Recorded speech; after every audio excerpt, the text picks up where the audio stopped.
ओ भाई, डीजे आणि डीजेवर असलेले एवढे लोक आणि बँडवाले आणि भला मोठा हार, नेमका विषय काय आहे चला बघू ब्लॉग मध्ये समोर.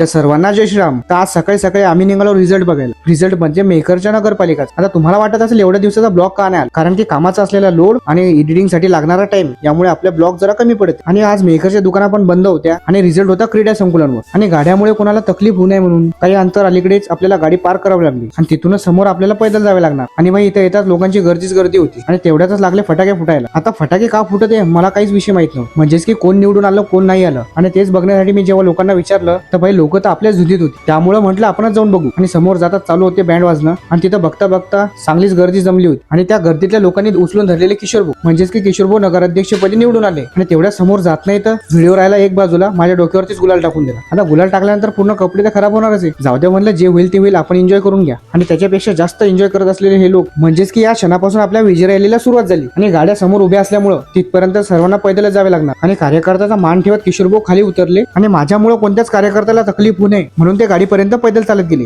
आणि गाडी चालवत होते आपले मित्र. आणि ह्या गाडी चालकला तुम्ही ओळखता का, आणि ओळखत असाल तर भाई त्याचं नाव कमेंट मध्ये सांगा. आणि तेवढ्यातच आली डीजेची गाडी आणि डीजेच्या गाडीवर बसलेले होते आपले आमदार. आणि जशी जशी आपली विजय यात्रा समोर जात होती तसाच आपला जास्त माहोल तयार होत होता. आणि सोबतच काही मित्रांनी हार आणलेले होते. तेवढ्यातच आम्ही किशोरभाऊला हार घातला आणि सोबतच केले अभिनंदन. आणि थोडे समोर जाताच भला मोठा हार बनवलेला होता, जो की एवढा मोठा होता की क्रेनला लटकवायचं काम पडलं. आणि सर्वांचे केले त्यांनी धन्यवाद. आणि बघता बघता आपल्याला पण चांगलाच उशीर झाला होता. आणि आपल्या कॉमेडी रील तुम्हाला कशा वाटतात तेही कमेंट मध्ये नक्की सांगा. तर चला मग मित्रांनो, भेटूया पुढच्या ब्लॉगला.